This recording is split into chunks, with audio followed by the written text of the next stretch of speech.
les examens biologiques et radiologiques. Donc, je pense qu'on devrait avancer et...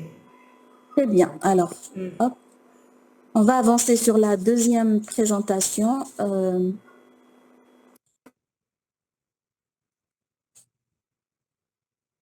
Ah ben non.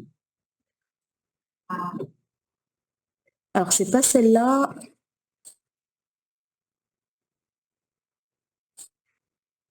Est-ce qu'on peut appeler l'informaticien, s'il vous plaît? En attendant qu'ils appellent l'informaticien... Ah, c'est bon, c'est bon. Elle est là. Ah, c'est bon. Oui.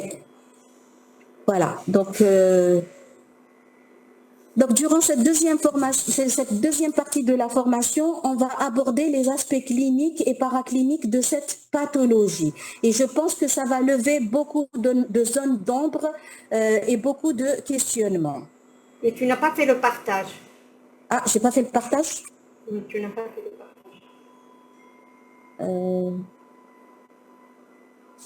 Du coup, appelez-moi l'informaticienne, s'il vous plaît. Voilà. Je veux qu'il y ait une personne qui te dit, concernant les registres que le ministère est en train d'élaborer, oui. Est-ce que vous parlez des registres de cancer ou de sarcoïdose? Ça, c'est une question.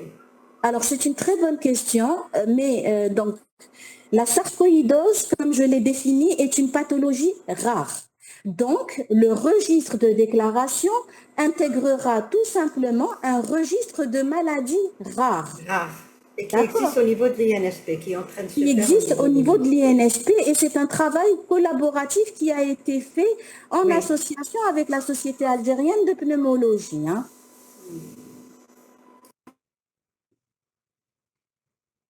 Vous n'avez toujours pas de partage? Non, pas fait partage.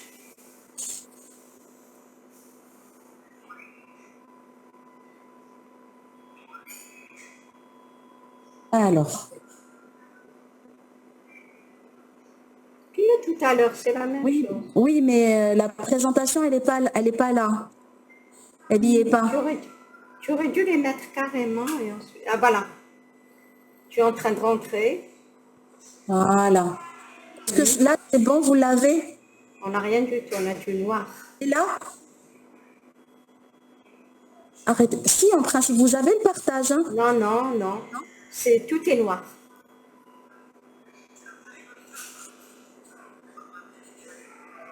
Et comme ça? Et refait. Et commence le partage. Voilà. Aspect clinique et paraclinique. Donc, dès le plein écran, voilà, très bien. Très bien. Donc, on va aborder la sarcoïdose, on va parler des aspects cliniques et paracliniques de la sarcoïdose. Donc, les objectifs pédagogiques, ça sera donc de reconnaître les symptômes respiratoires évocateurs de la sarcoïdose, et qui représentent 90% des motifs de consultation pour la sarcoïdose. Deuxièmement, donc identifier les atteintes extrapulmonaires typiques et qui vont nous permettre de rajouter un élément supplémentaire à notre probabilité diagnostique et parfois même de faire le diagnostic de certitude lorsque c'est un site où on pourra faire une biopsie, de connaître les formes syndromiques, et je vais vous parler de 2 formes essentiellement, et enfin de discuter les principaux diagnostics différentiels. Donc, si je vous dis que j'ai une patiente âgée de 35 ans qui est comptable de profession, qui est mariée et mère de 2 enfants et qui présente des antécédents de rhinite allergique saisonnière et allergie à la pénicilline. Cette patiente présente depuis 4 semaines une asthénie, une fièvre non chiffrée et des douleurs au niveau des chevilles, ainsi qu'une toux sèche. L'examen retrouve un état général qui est conservé, une patiente qui est apyrétique eupnéique, une saturation qui est correcte en air ambiant à 98%, une fréquence cardiaque à 76 battements minutes et une fréquence respiratoire à 21 cycles minutes. La tension artérielle est bonne, l'auscultation est normale, il n'y a rien. Et l'examen cutanéo-muqueux, puisque vous avez examiné la patiente en totalité, retrouve des choses un peu bizarres, des plaques au niveau des membres inférieurs. Quelle est votre conduite à tenir pour le moment? Comme ça, dans votre pratique courante de médecin généraliste. Est-ce que c'est Sans possible? donner un diagnostic, s'il te plaît, sans qu'il donne un diagnostic. Parce Ça que maintenant, on a ressemble- tendance à aller directement vers le diagnostic. 4 semaines, c'est un peu beaucoup pour le syndrome grippal, effectivement. Donc, au final, ce qui est important, moi, ce que je souhaiterais ressortir de ces éléments. Regarde le zoom, regarde le zoom. Alors, le zoom. Alors, ils te disent FNS, bilan FNS, bilan hémostase, Alors, le bilan inflammatoire. Je suis tout à fait d'accord avec toutes les propositions qui ont été faites au niveau du Zoom et même au niveau de la salle. Cependant, n'oubliez pas qu'on est d'abord clinicien avant tout. Moi, ce qui est intéressant au stade actuel des choses, c'est de partir de ce cas clinique pour identifier les éléments les plus importants qui nous permettent d'abord d'émettre des hypothèses et ensuite de penser aux explorations paracliniques. C'est cette hiérarchie qui est importante à connaître. Ensuite, les diagnostics, on finit par poser un diagnostic. Mais le plus important, c'est qu'on part d'un cas clinique en retirant les éléments anamnestiques et examens physiques les plus importants et au final, de faire une petite conclusion qui nous permet d'émettre des hypothèses. C'est ça ce que je vous demande. C'est l'exercice que je vous demande. Ici, qu'est-ce qu'on a? On a, déjà, c'est une patiente de sexe féminin. Elle est jeune. Elle a un antécédent d'atopie, ça peut rentrer dans les mécanismes dysimmunitaires. Elle a un tableau qui est chronique. D'accord? 4 semaines, c'est chronique. Et ce qui est important, c'est de dire, voilà, c'est une dame jeune avec des signes généraux, puisqu'elle a de l'asthénie et de la fièvre, avec des signes respiratoires, puisqu'elle a de la toux, d'accord, et avec des signes extra-respiratoires. D'accord. Cette dame, elle a des arthrites et elle a des manifestations cutanées. Donc, ces éléments, l'association de ces éléments pourra nous faire évoquer le diagnostic d'une maladie inflammatoire ou d'une maladie systémique. C'est comme ça que la réflexion commence. D'accord? Très bien. Donc, mais la réflexion, c'est celle-là. Ce n'est qu'à partir de cette première analyse, en notre qualité de clinicien d'abord, qu'on pourra justement aller vers les explorations paracliniques. D'accord? Tout à fait. Donc là, c'était vraiment pour vous introduire le sujet et pour vous donner un exemple concret de tableau clinique. Maintenant, revenons à notre sarcoïdose et on répondra aux questions ultérieurement, ne vous inquiétez pas. Quelle est maintenant la présentation clinique de la sarcoïdose? On l'a bien dit, on le répète, c'est une maladie qui est systémique.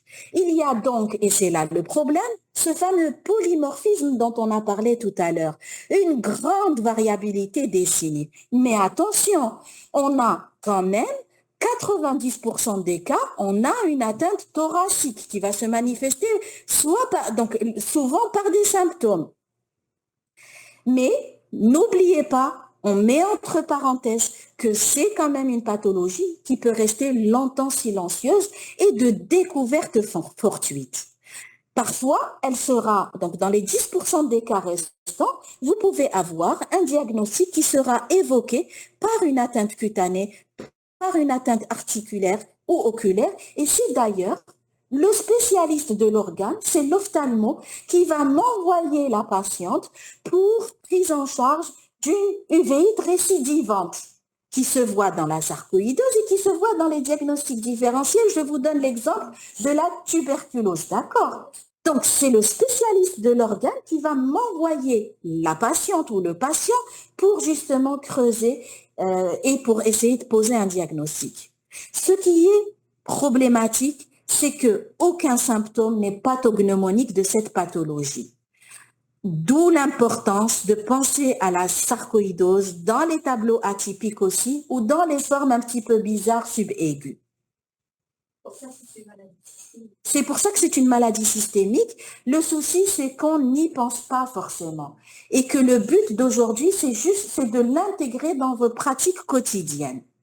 Donc, le type de description et le type le plus fréquent, c'est donc les formes de sarcoïdose avec atteinte respiratoire. Quels sont les symptômes les plus fréquents? Vous allez avoir essentiellement une toux, mais c'est une toux qui est sèche, d'accord? Il va y avoir une irritation bronchique qui explique cette toux du fait de l'inflammation chronique, d'accord? Donc, toux sèche chronique. Vous allez avoir une dyspnée d'effort et d'évolution progressive. Mon but, moi, c'est de poser le diagnostic lorsque j'ai une dyspnée classe fonctionnelle 1, 2, d'accord? Ne pas attendre que la dyspnée devienne une dyspnée de repos pour poser le diagnostic. On est déjà trop tard. On n'est pas bon dans le diagnostic. Et dans certaines formes atypiques, vous allez avoir de la douleur thoracique qui est non spécifique, d'accord? Et qui peut être migratrice. Parfois, comme je vous l'ai dit, découverte fortuite, le patient a une sarcoïdose, mais vous n'avez aucune symptomatologie. C'est un médecin un médecin du travail, c'est un médecin généraliste pour un certificat médical qui va demander une radiographie thoracique systématique et qui va découvrir l'image radiologique pour laquelle le patient sera confié chez le spécialiste d'organes. Donc, et d'où votre rôle aussi, notamment par l'interprétation sensibilisée à cette pathologie de la radiographie thoracique. Et, je vous le reprends, l'aspect typique de cette maladie est souvent l'association entre des adénopathies hilaires ou médiastinales bilatérales avec des caractéristiques qu'on verra par la suite et parfois un infiltrat pulmonaire. Si vous posez le diagnostic ou que vous suspectez le diagnostic au stade de fibrose pulmonaire, c'est que là aussi, on est dans un échec de diagnostic puisque le patient est diagnostiqué à un stade très tardif. Attention aux formes particulières, aux formes parenchymateuses qui sont encore plus rares et où vous allez avoir des sarcoïdoses avec des nodules, où vous allez avoir des sarcoïdoses à un stade dépassé de fibrose. Pour la petite anecdote, j'ai eu une patiente qui m'a fait un tableau atypique et chez laquelle nous avons erré longtemps pour le diagnostic, qui a présenté un lâcher de ballon, des nodules bilatéraux, et ce n'est qu'après la biopsie transpariétale de l'un de ces nodules qu'on a réussi à poser le diagnostic exceptionnel de sarcoïdose sur lâcher de ballon. D'accord? Tout à fait. Donc, qu'en est-il des formes extra-respiratoires? Elles peuvent être fréquemment révélatrices, notamment dans les pays de faible prévalence. La localisation cutanée, elle est très fréquente. Je vous demande vraiment de vous concentrer. Vous allez avoir le lupus perneux. C'est ce que vous avez pour les maladies de système, mais ici, il sera un peu plus épaissi, un peu plus bouffi, en rapport justement avec une localisation vraie de la sarcoïdose, une localisation cutanée vraie de la sarcoïdose. Vous pouvez avoir des nodules sous-cutanés. Vous examinez la patiente ou alors elle-même va venir, elle va vous dire Andy, le boule depuis longtemps et très souvent, ça peut être au niveau des grosses articulations. Vous palpez, vous trouvez votre nodule sous-cutané, c'est très bien parce que c'est un site que vous pourrez biopsier pour avoir votre fameux granulome tuberculoïde sans nécrose caséeuse, qu'il sera un argument de poids dans votre hypothèse diagnostique. Une peau d'aspect normal, vous touchez, vous trouvez un nodule carrément sous-cutané, d'accord? Donc, vous allez avoir une forme particulière et que j'ai repris parce qu'elle est intéressante et qu'elle reste quand même fréquente dans la sarcoïdose, l'existence d'un érythème noueux. Donc, un érythème noueux et qui rentre dans le fameux syndrome de Lofgren dont vous avez entendu parler et qu'on va détailler. Deuxième atteinte la plus fréquente, atteinte extra-respiratoire la plus fréquente, c'est l'atteinte oculaire. C'est un patient qui va avoir un œil rouge qui guérit spontanément, mais qui récidive, soit dans un contexte de conjonctivite, soit dans un contexte d'uvéite antérieure, d'accord? Ou parfois même, vous allez avoir une pan-uvéite, une uvéite antérieure et postérieure. Et là, les symptômes, ça sera un peu de douleur, parfois une petite photophobie, et parfois une baisse de l'acuité visuelle qui doit vous faire attirer l'attention. Ça, c'est les deux grosses atteintes extrapulmonaires les plus fréquentes. Ensuite, vous allez avoir les atteintes articulaires et les arthrites. C'est un signe qui est souvent constant. C'est un signe qui est souvent présent, pardon. Donc, dans les atteintes articulaires, vous avez une arthrite périphérique aiguë et très souvent, c'est cheville, genou, mais aussi au niveau des poignets. Vous pouvez avoir une atteinte neurologique, mais là, on est à un degré supérieur de sévérité de la pathologie. Et à ce moment-là, on rentre dans le tableau gravissime de la neurosarcoïdose, où vous pouvez avoir, par exemple, une paralysie faciale. Dis comme une malade avec une paralysie faciale qui n'a pas d'étiologie. Sachez, pensez à la sarcoïdose. D'accord? Et dans ce cas, demandez le bilan biologique qui peut vous évoquer cette étiologie. Donc, on peut avoir une méningite aseptique chronique et on peut avoir une atteinte médulaire ou une atteinte des nerfs crâniens, mais ça reste quand même, fort heureusement, une localisation extrêmement rare. Ce qui est sûr, c'est que ça donne des tableaux qui sont trompeurs, mais qui peuvent quand même, lorsqu'on est sensibilisé, révéler la pathologie. Et là, vous avez le fameux lupus pernio dont on a parlé. Vous voyez, c'est typique. Vous faites une biopsie sur cette lésion cutanée, vous avez votre diagnostic. Donc, si vous avez un patient avec ça, pensez à la sarcoïdose. Vous avez aussi ce petit placard nodulaire donc cutané qui doit vous faire penser à la pathologie. Pareil pour cette lésion. Donc, vous voyez qu'il y a des petites surélévations, il y a des petits nodules cutanés qui sont donc évocatrices de la pathologie. Et là, regardez, c'est carrément un petit placard qui rentre. Et c'est chez ce patient-là, je me souviens très bien, c'est la biopsie de cette lésion cutanée qui a permis de redresser le diagnostic. Donc là, c'est la fameuse uvéite avec un œil rouge, une conjonctive très saignante et où vous pouvez avoir douleur et photophobie qui rentrent dans ce cadre-là.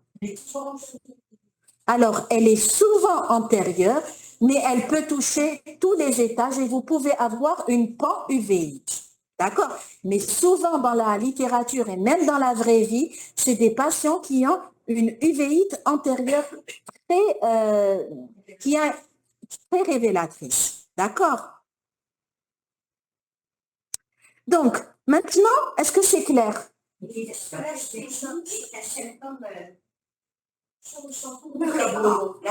L'asthénie, alors je n'ai pas envie de vous dire vraiment, mais l'asthénie est un facteur pour moi constant.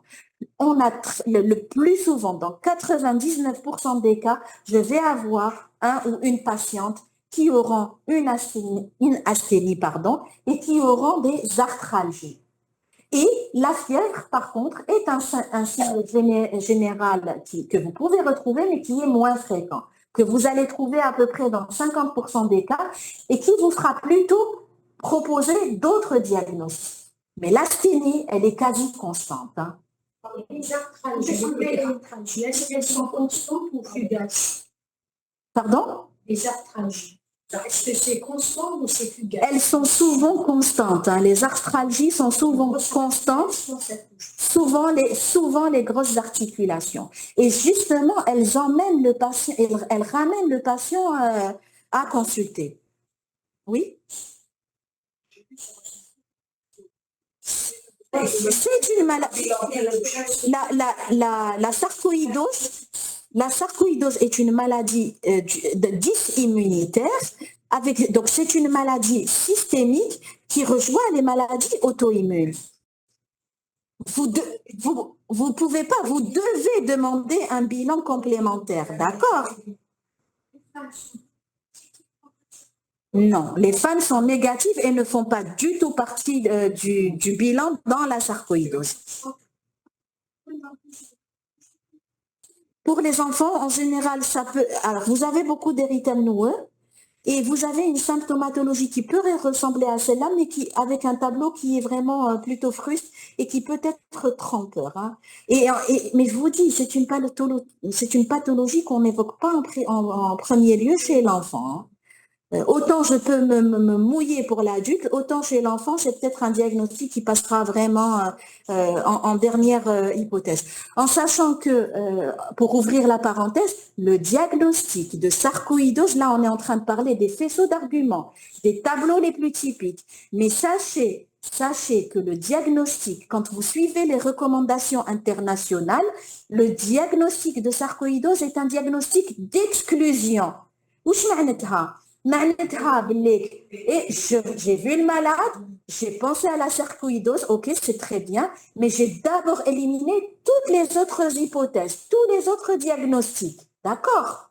Que j'ai éliminé les autres diagnostics. C'est justement la condition pour retenir ce diagnostic. Et c'est pour ça qu'on utilise le terme diagnostic d'exclusion. D'accord? Voilà. Même si on a un tableau radiologique. C'est un message très fort, même si on a un tableau radiologique. Je te donne l'exemple. Si tu as un patient avec cette symptomatologie, mais avec des ganglions médiastinaux, tu dois penser à la sarcoïdose, mais tu dois d'abord penser au diagnostic différentiel. Les deux grands majeurs, et là vous êtes en train de mettre la charrue avant les deux parce qu'il y a un paragraphe sur les diagnostics différentiels, c'est de penser aux problèmes que nous rencontrons, les plus fréquents que nous rencontrons dans notre pays. Tu ne peux pas poser le diagnostic de sarcoïdose si tu n'as pas éliminé une tuberculose ganglionnaire. Parce que nous sommes un pays de moyenne tuberculose, de moyenne endémie tuberculose.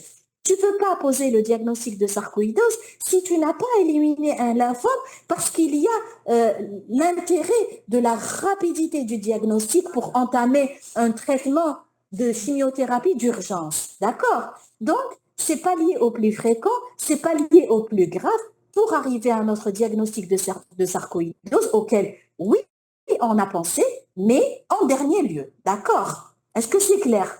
Ça, c'est un message très important du cours. Hein? Oui? C'est une maladie inflammatoire. Oui, oui, c'est une maladie inflammatoire.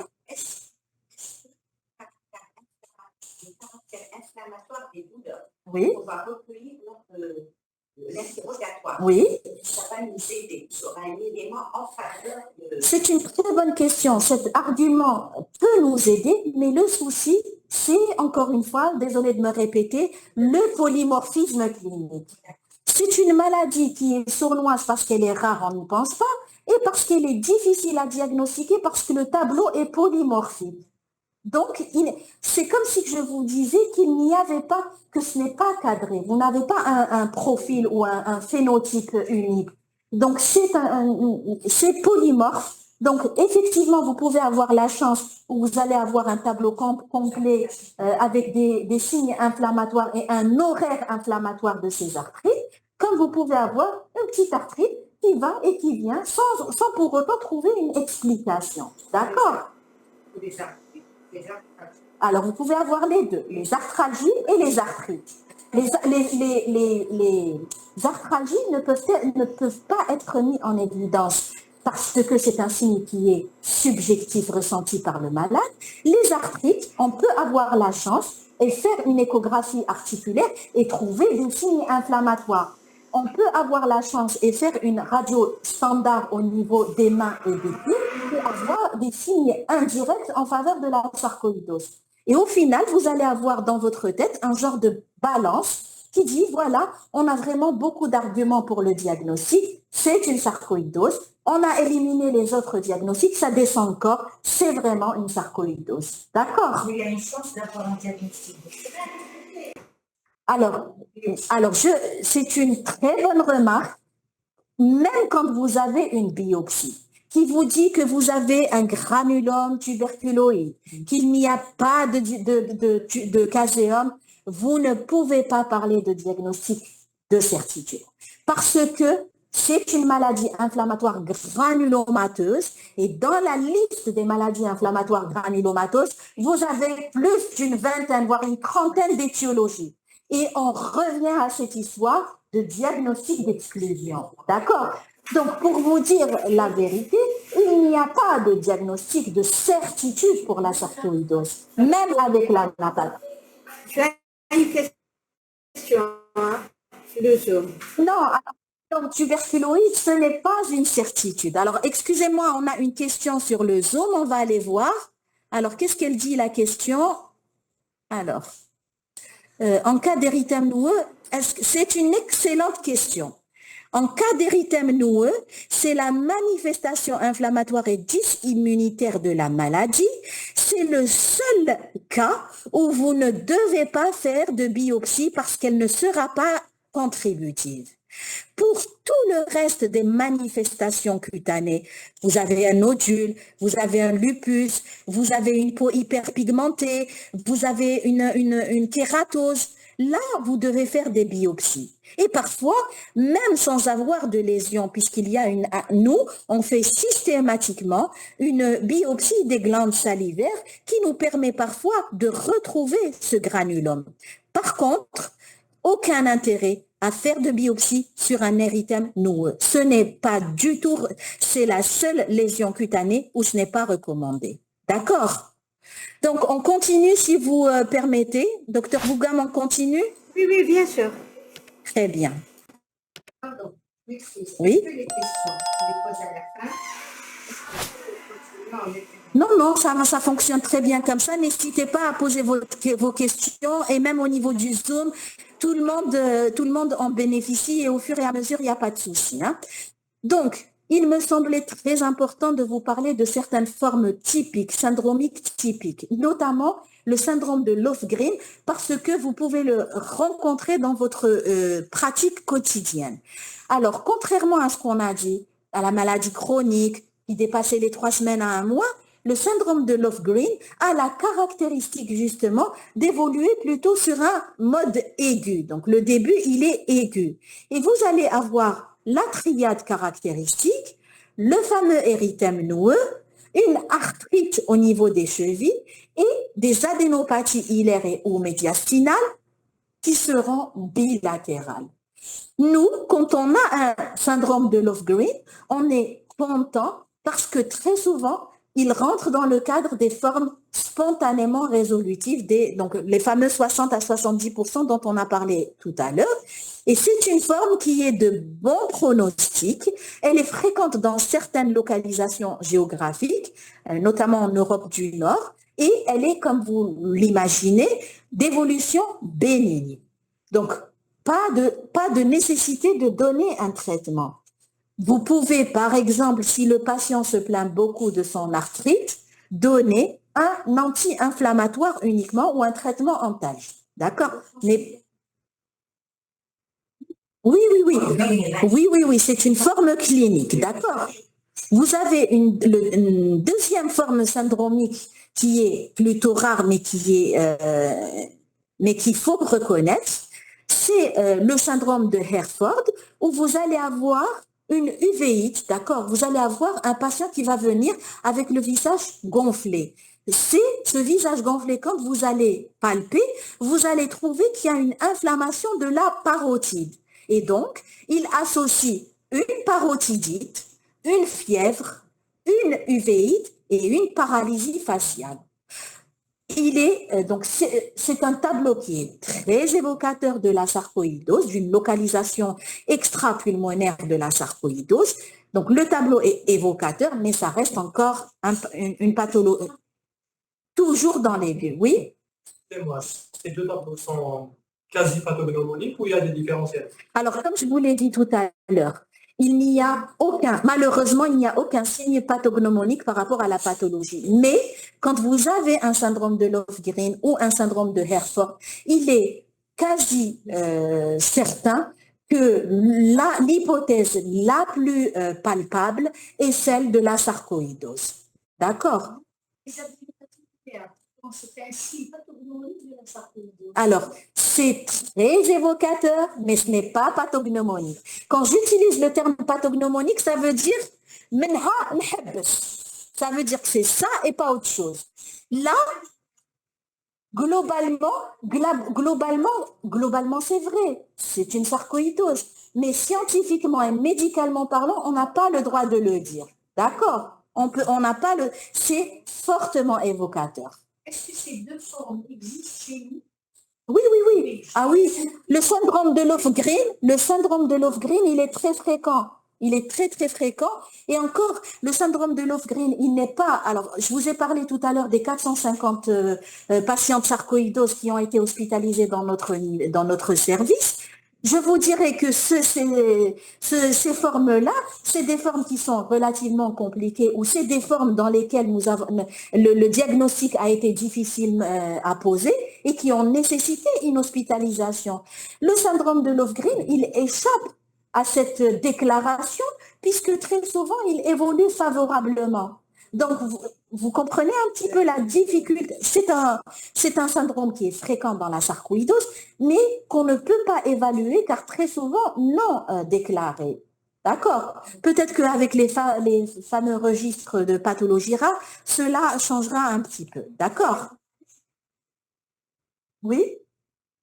Il touche essentiellement le visage. Voilà, c'est une localisation essentiellement au niveau du visage. Tout à fait. Tout à fait. Donc, maintenant, on a parlé des formes typiques, des symptômes typiques, des signes extra-respiratoires. On a parlé des deux grandes formes prodromiques qu'on peut rencontrer, d'accord? Maintenant, il était nécessaire de parler des formes silencieuses ou des formes fortuites. Donc, qu'est-ce que ça veut dire? Ça veut dire qu'on a un patient qui n'est pas symptomatique ou qui, du fait de la banalisation des symptômes dont on a parlé tout à l'heure, ne consulte pas. D'accord? Ça veut dire quoi aussi? Ça veut dire que vous pouvez le découvrir suite à une exploration que vous allez demander. Un malade qui vient pour une consultation de médecine du travail, je lui demande une radio du thorax, je trouve des adénopathies médiastinales. Et des adénopathies médiastinales avec une caractéristique qu'on va voir, d'accord? Et donc, je pense à une sarcoïdose et je confie au pneumologue. C'est un patient qui va venir pour un certificat pour un entretien d'embauche qui ne sera pas symptomatique. Pareil, je demande une radio du thorax, je découvre l'image et c'est par là que se déclenche le processus. Donc, vous voyez à quel point le rôle du médecin généraliste est important et que c'est grâce à vous et à vos suspicions qu'il pourra y avoir une déclaration propice de cette pathologie. D'accord? Pareil, vous êtes en médecine du travail, vous avez un patient qui vient vous voir pour un burn-out professionnel, vous demandez un bilan, vous trouvez une hypercalcémie. L'hypercalcémie doit vous orienter vers un complément d'exploration, une radiographie thoracique qui va vous permettre de poser le doigt sur cet iceberg qui est celui de la sarcoïdose. D'accord? Oui? Est-ce que les formes asymptomatiques sont Oui. des formes cliniques ou alors elles seraient dues à un décalage entre l'installation de la maladie et l'apparition des symptômes?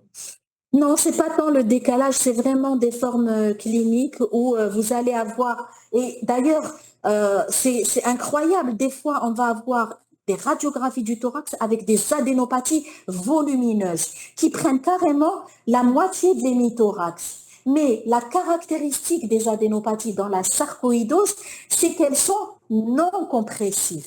Elles sont là, elles sont volumineuses, elles font 4 cm de diamètre, mais elles sont non compressives, contrairement aux adénopathies de la tuberculose. Et donc, c'est décrit comme ça. Elles sont volumineuses, elles sont dues à un mécanisme inflammatoire et dysimmunitaire, mais elles ne sont pas agressives, elles ne sont pas compressives. Donc, le patient n'a pas de dyspnée. Il n'a pas de toux, il n'a pas de symptomatologie.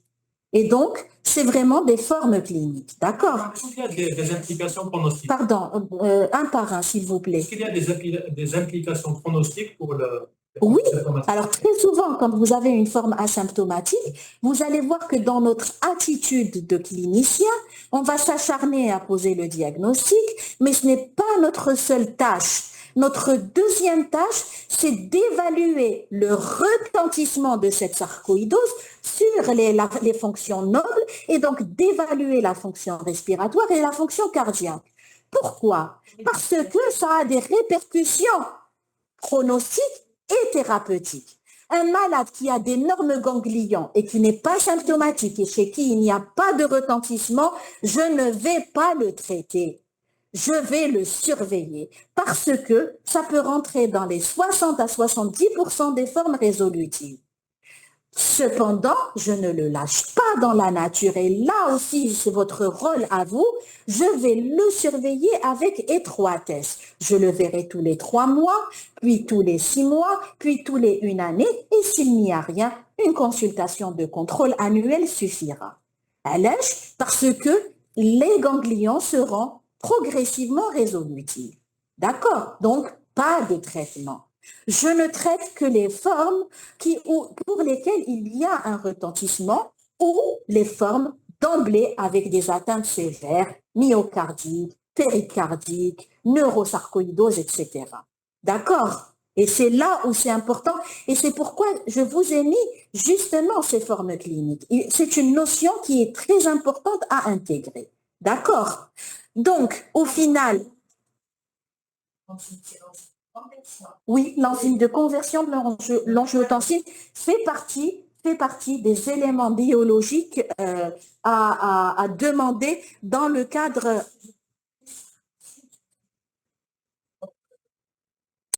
Alors, oui, c'est essentiellement, vous retenez le CA, le dosage de l'ECA, mais sachez que quand vous avez une atteinte cardiaque, vous allez avoir les enzymes cardiaques qui seront perturbées. D'accord? Et qui vont justement vous mettre le doigt sur un diagnostic de gravité. C'est dans le siège. Voilà, donc tout dépend du siège.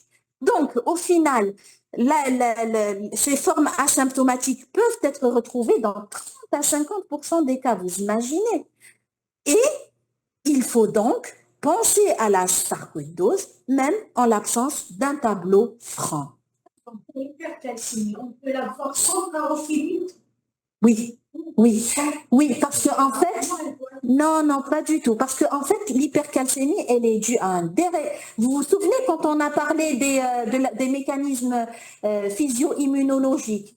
Donc, on a décrit le macrophage. Ce macrophage devient anormal et il va stimuler la sécrétion élevée du calcium et donc il va y avoir une hypercalcémie. Et c'est pour ça que c'est l'un des rares diagnostics. Donc, quand vous introduisez une corticothérapie, très souvent, on vous dit corticothérapie au long cours égale traitement adjuvant. C'est la seule pathologie où traitement corticoïde au long cours, oui, traitement corticoïde seul, sans association avec adjuvant, parce que vous risquez d'aggraver une hypercalcémie. Et les tableaux d'hypercalcémie sont gravissimes, d'accord? Mais on a déjà la perturbation. Il va stimuler par la... Vous vous souvenez l'image que je vous ai montrée, le schéma que je vous ai montré. Par un mécanisme complexe, il va stimuler les cellules inflammatoires avec des signaux, avec des mécanismes, l'interféron alpha, l'interféron gamma, qui va faire en sorte qu'il va y avoir, non pas par le macrophage en lui-même, mais une stimulation, des signaux de départ et de stimulation permanente qui vont faire qu'il y a une augmentation de la sécrétion du calcium. Et donc, au final, qui se traduit biologiquement et même parfois cliniquement par un tableau d'hypercalcémie. Perturbation du mécanisme de la vitamine D. Si, il va y avoir une perturbation de la vitamine D. Et d'ailleurs, chez les patients qui présentent chez les patients qui présentent une hypercalcémie et même chez tous les patients sarcoïdosiques, vous devez préconiser des règles hygiéno-diététiques. Juste, non. Alors, on a dit pas de supplémentation, s'il vous plaît. Pas de supplémentation.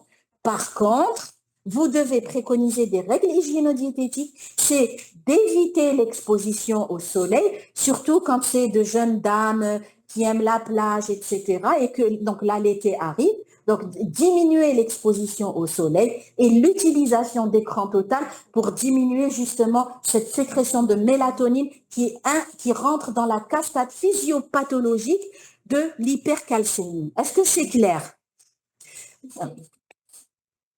C'est ce qui pourrait expliquer en partie les arthralgies. D'accord. Il faut regarder le chat. Alors, on va essayer de regarder le chat. Là aussi, on a quelques questions. En cas d'érythème, ça on a répondu. Interrogatoire approfondi, bien évidemment que l'interrogatoire, dans toutes les maladies de système, vous devez faire un interrogatoire approfondi, un interrogatoire que moi j'appelle policier. Pourquoi? Parce que ça vous permet, donc vous voyez bien qu'à chaque fois je vous répète, forme fruste, symptomatologie insidieuse, donc le tableau, un polymorphisme. Donc vous devez identifier le symptôme, son mode d'apparition, la chronologie d'évolution du symptôme. Et vous allez voir que même quand on demande les examens paracliniques, j'ai une radio du thorax, je vais demander le dossier radiologique du patient. Quelles sont les anciennes imageries qu'il a fait? Est-ce que vous avez d'anciennes radios? Est-ce que vous avez d'anciens scanners? Il faut identifier. Je vous ai parlé en introduction de ce fameux combat gène-environnement, d'accord? Ce déséquilibre gène-environnement. Là aussi, les antécédents familiaux sont très importants. L'âge de survenue, il est très important. Et ensuite, bien évidemment, le contexte professionnel. Et même en dehors du contexte professionnel, donc identifier le calendrier professionnel du patient, les facteurs auxquels le patient a été exposé, et même chez le patient qui ne travaille pas, parce que souvent on a des femmes au foyer, d'identifier les potentiels facteurs environnementaux auxquels la patiente a été exposée. D'accord? Donc la pollution atmosphérique. Tout à fait, c'est ce qu'on appelle, et vous allez le retrouver dans toutes les pathologies. On a bien compris que l'interaction entre l'environnement et les gènes sont là, et donc cette notion d'exposome est très importante. Au final, c'est un continuum qu'il y a entre ces deux grandes notions, et l'un ne va pas sans l'autre. Un patient qui est sain, qui est exposé à toutes les vapeurs du monde, ne va pas développer de pathologie. Il y a probablement une forte prédisposition génétique dans ces pathologies inflammatoires chroniques. C'est ce que vous voyez dans l'asthme, c'est ce que vous voyez dans les terrains d'atopie. Donc tout ça, vous allez avoir l'interaction entre les deux. Donc bien évidemment, l'interrogatoire est un élément très important dans le diagnostic. Alors, il y a une belle question ici. Oui. Quand un patient hémodialyse porteur d'une sarcoïdose, Oui. mais qui a une calcémie à la limite inférieure, Oui. est-ce qu'il faut supplémenter? Alors, c'est une excellente question. Merci pour la personne qui l'a posée. Alors moi, la question que je me poserai, c'est d'où vient cette insuffisance rénale? Parce que vous pouvez avoir une localisation rénale de la sarcoïdose et parfois il peut y avoir une discussion autour d'une biopsie rénale. Donc nous, à BNIMSOS, on a la chance d'avoir un service de néphrologie qui, après discussion dans des réunions de concertation pluridisciplinaires, confirme l'intérêt des biopsies rénales et justement permet de poser un diagnostic, très fortement évocateur. On ne va pas dire pathognomonique, on a bien compris la notion. Maintenant, pour cette histoire de calcémie, est-ce qu'on rajoute ou pas? Vous allez voir qu'il y a des cas difficiles de diagnostic de sarcoïdose où vous ne pouvez pas diagnostiquer lorsque vous êtes seul, même spécialiste d'organes, dans votre service. C'est des cas qui vont être discutés dans des réunions de concertation pluridisciplinaires pour savoir quoi faire sur le plan diagnostique, quelles sont les explorations qu'on peut associer pour essayer de s'approcher d'un diagnostic de certitude, et aussi parfois des problèmes de diagnostic thérapeutique comme le cas que vous venez d'évoquer. Le pneumologue ne peut pas répondre, l'interniste ne peut pas répondre.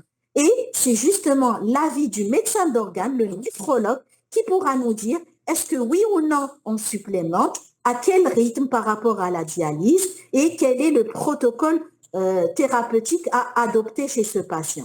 J'espère que j'ai répondu à la question. Ils te disent aussi, est-ce que les adénopathies hilaires et médiastinaux sont toujours bilatéraux? Alors, vous allez voir que vous allez avoir des tableaux avec des adénopathies médiastinales, mais que vous allez avoir des tableaux sans adénopathie médiastinale avec uniquement un syndrome interstitiel. Vous allez avoir d'autres fois un tableau où vous êtes au stade de fibrose et vous ne pourrez pas faire beaucoup de choses pour le patient, d'où l'intérêt du diagnostic précoce. Donc, les adénopathies médiastinales, par contre, quand vous les avez, elles ont des caractéristiques. C'est des adénopathies qui sont polylobées, qui sont polycycliques. C'est des adénopathies qui sont non compressives et que vous voyez sur la radiographie du thorax de face. Une fois que vous avez cette image sur la radio du thorax de face, vous devez impérativement compléter par une TDM thoracique qui vous permettra de bonne qualité, qui vous permettra justement de faire un bilan lésionnel. Et c'est pas la radio qui va vous dire que les adénopathies sont non compressives, c'est votre TDM thoracique bien faite qui va vous permettre de dire oui, en effet, c'est des adénopathies médiastinales bilatérales chez une patiente qui a des arthralgies avec un bilan, avec une enzyme de conversion élevée, avec une calcémie qui est perturbée. On est dans un tableau évocateur de sarcoïdose et je peux faire une lettre explicative avec des arguments cliniques et paracliniques pour le pneumologue ou pour le médecin interniste qui va prendre en charge cette patiente. On est en visio avec le ministère. Donc, j'espère que j'ai été suffisamment claire. Oui, on peut avancer là. Très bien. Donc, on va avancer. Je pense qu'on n'est pas loin de la fin de cette première... Ah non, si. Il nous reste une partie très importante. C'est celle, et c'est un petit peu, vous avez abordé le sujet, c'est celle de la classification des formes cliniques médiastino-pulmonaires. Elle est très importante et vous devez la connaître par cœur. Alors, non. Donc,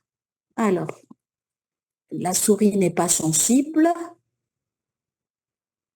Non. Alors, devant toute suspicion de sarcoïdose, vous avez compris, et ce n'est pas parce que je suis pneumologue, c'est parce qu'il y a les localisations les plus fréquentes sont médiastino-hilaires. Donc, devant tout tableau clinique, je fais une radiographie systématique. Un téléthorax de face, de bonne qualité, et si j'ai le choix, un face et un profil. Ceci me permettra d'identifier cette classification que vous devez connaître par cœur. Vous avez le stade de la maladie, l'aspect radioclinique et vous avez la colonne pour les fréquences. La majorité des cas, on va avoir un stade 1, une sarcoïdose stade 1. Qu'est-ce que ça veut dire sarcoïdose stade 1? C'est une sarcoïdose avec des adénopathies hilaires bilatérales, les fameuses adénopathies qu'on vient de citer, polycycliques, multilobées, non compressives. D'accord? Et c'est 50% des cas. Deuxième possibilité qu'on rencontre fréquemment dans notre pratique courante, c'est les stades 2, où vous allez avoir des adénopathies hilaires bilatérales avec quelque chose en plus, c'est ce fameux infiltrat interstitiel et qui représente 25% des cas. Il arrive que les adénopathies régressent, mais que l'infiltrat reste et on rentre dans le cadre du stade 3, donc de la sarcoïdose stade 3, et où vous avez uniquement un infiltrat interstitiel seul, mais attention, sans fibrose, c'est très important, et qui représente 15% des cas. C'est pas grave, jusque-là, on n'est pas encore trop tard pour le patient, on est encore dans le bon timing pour le diagnostic du patient. Malheureusement, si vous arrivez au stade 4, c'est que vous avez peut-être un infiltrat avec une fibrose, peut-être de la rétraction en rapport avec la fibrose, et ça représente quand même 5 à 10% des cas. Et c'est des patients, malheureusement, qui sont déjà à un stade très avancé de la pathologie. D'accord? Attention, vous pouvez parfois avoir des stades où la radio est normale.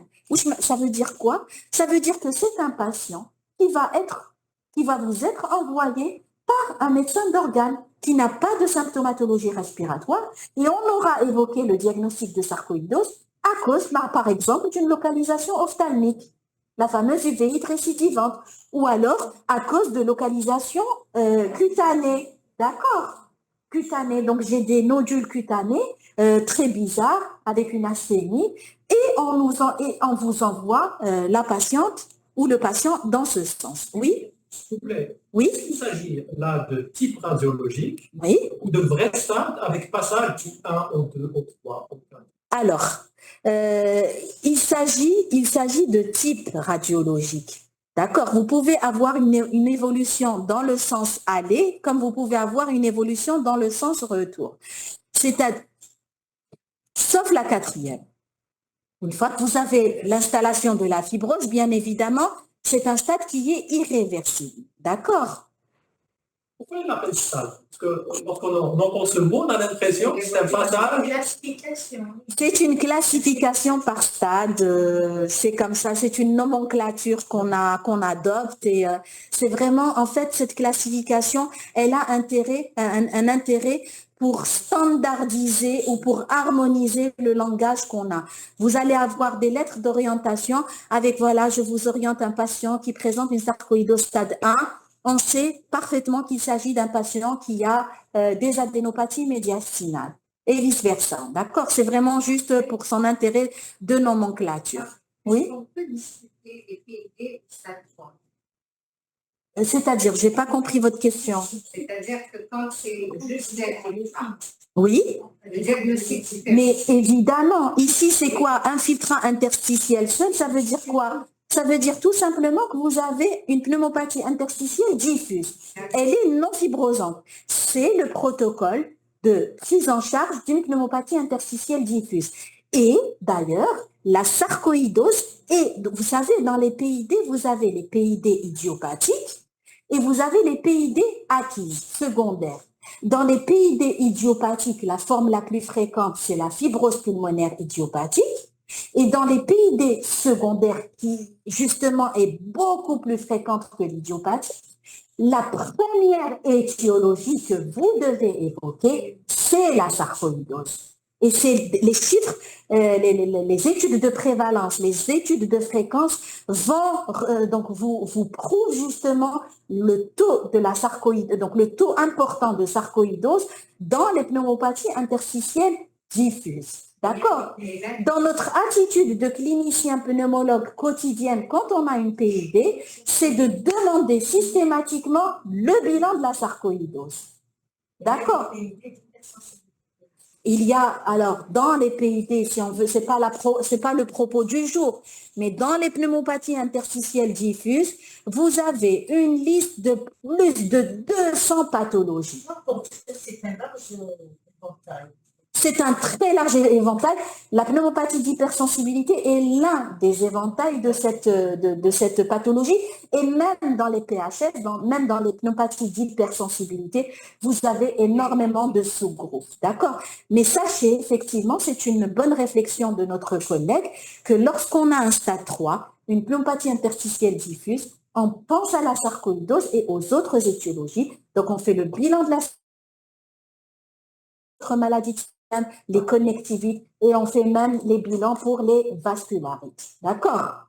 Est-ce que c'est bon? C'est par rapport au stade que j'aimerais. Oui? Oui. Est-ce qu'on a dit qu'on pouvait passer d'un stade à l'autre dans le sens croissant ou décroissant? Oui, oui, oui. Est-ce que sans prise, sans traitement, Oui. on peut évoluer d'un stade 3 à un stade 0 Oui. Alors, sans traitement, je reviens sur la notion qui est d'ailleurs importante et c'est très bien d'en parler. Donc, la sarcoïdose, dans 60, et ça vraiment c'est un message à retenir, dans la sarcoïdose, dans 60 à 70% des cas, c'est des pathologies, c'est une pathologie spontanément résolutive. Je traite symptomatiquement. On ne sait pas pourquoi c'est venu et on ne sait pas pourquoi ça part. En sachant qu'on a quand même un risque que ça revienne un jour. D'où l'intérêt du suivi. Donc, effectivement, un patient qui a un stade 3, un infiltrat, une pneumopathie interstitielle diffuse, peut avoir une régression spontanée. Et d'ailleurs, pour vous donner un exemple concret, quand on a, nous, une suspicion de PID, de sarcoïdose stade 3, c'est-à-dire qu'on a hospitalisé le malade pour la prise en charge d'une pneumopathie interstitielle diffuse, non fibrosante, c'est un élément qui est très important, et que je fais la plétismographie pour évaluer l'handicap ou la fonction respiratoire, que je trouve que le patient a une dyspnée classe fonctionnelle 1, donc une dyspnée au gros effort. Donc il est symptomatique, mais pas très. Donc il a une petite dyspnée, ou là même pas. Il a une petite toux sèche paroxystique, d'accord?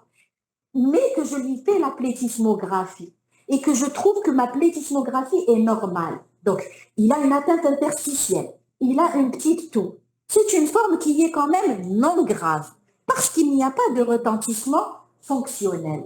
D'accord? Je ne le lâche pas dans la nature, mais écoutez-moi bien, je ne le traite pas. Je ne lui donne pas de traitement. Car dans 60% des cas, ce stade 3 peut être spontanément résolutif. Pourquoi je vais lui donner des corticoïdes avec tous les effets, et au long cours en plus, avec tous les effets secondaires que cela peut provoquer? Pourquoi?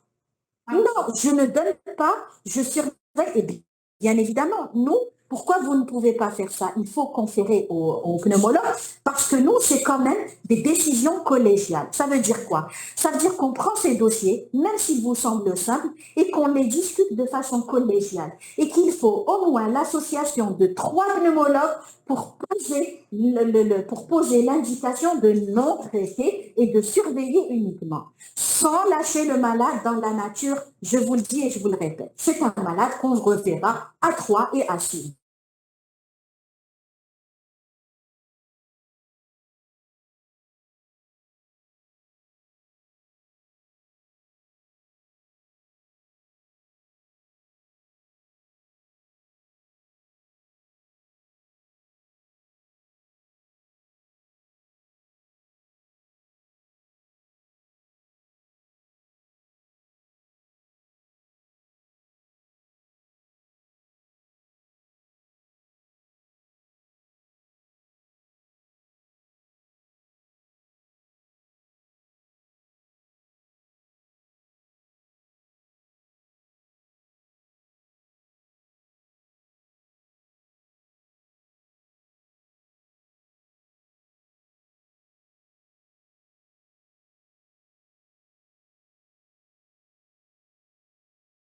Donc, si vous permettez, on va continuer. On va continuer parce qu'il y a des questions. Il ne faudra pas que les gens soient pénalisés. Et là, c'est très important. Mesdames, messieurs, je vous demande d'enregistrer dans vos têtes ces aspects radiologiques. C'est les aspects les plus typiques de la sarcoïdose. Donc, je prends mon petit... Vous voyez le petit triangle? Vous voyez le petit triangle? Donc, c'est pas grave. Donc là, on voit bien qu'il y a un élargissement du médiastin moyen qui est bilatéral. Et quand on identifie l'angle de raccordement avec le médiastin, c'est un angle de raccordement en pente douce. Donc, on est sûr que c'est des ganglions et que ce n'est pas une image parenchymateuse. Et vous avez la limite externe qui est nette et régulière. Et donc, on a cet aspect polycyclique. C'est ça l'aspect polycyclique. S'il vous plaît, demandez-leur de ne pas toquer, lire, si vous pouvez. Vous leur dites qu'on est en train d'entendre le bruit et que ça gêne. Donc, on a cet aspect-là polylobé ou polycyclique, d'accord? Et la limite extérieure qui est nette. On est sûr que c'est des adénopathies médiastinales. Et c'est quel stade? C'est le stade 1, d'accord? Pourquoi? Parce qu'il n'y a pas d'atteinte parenchymateuse, d'accord? Deuxièmement, donc le stade 2, on a dit c'est les adénopathies, plus le syndrome interstitiel. Et là, même si ça ne se voit pas correctement, mais on a cette surcharge au niveau de la région hilaire. Et on a décrit souvent les adénopathies comme étant d'abord des adénopathies hilaires. Donc, vous avez d'abord des adénopathies au niveau du hile, ensuite des adénopathies au niveau du médiastin. Et souvent, c'est hilaire et médiastinal. Ici, sur cette radio, vous avez pareil, cet élargissement avec cette opacité qui est polycyclique, qui est à limite, donc qui est assez nette, d'accord, et qui est bilatérale, que vous voyez ici, et qui fait partie qui représente des adénopathies médiastinales. En plus de cela, qu'est-ce qu'on a? On regarde bien, on fait un comparatif, on a plein de petits points ici, on a plein de petites réticulations, d'accord, qui s'enfuient comme ça du île, et c'est notre fameux syndrome interstitiel. C'est des réticulations, donc c'est des opacités réticulo-micronodulaires. Vous les voyez? Donc là aussi, on en a plein. On a peut-être les sommets qui sont épargnés, mais on a énormément de petites lignes comme ça, et on a plein de mini-points. Regardez ici, par exemple. Donc, on a énormément de petits points. Donc, c'est un syndrome interstitiel associé à des adénopathies médiastinales. C'est donc un stade, très bien, un stade 2. Donc, sur le plan maintenant du stade 3, vous vous souvenez, on avait dit PID, donc syndrome interstitiel uniquement, et vous avez cette coupe scanographique qui vous montre un syndrome interstitiel prépondérant, et là vous avez un épaississement des septa interlobulaires et intralobulaires, et ces petits points qui représentent le syndrome interstitiel. C'est une image de PID.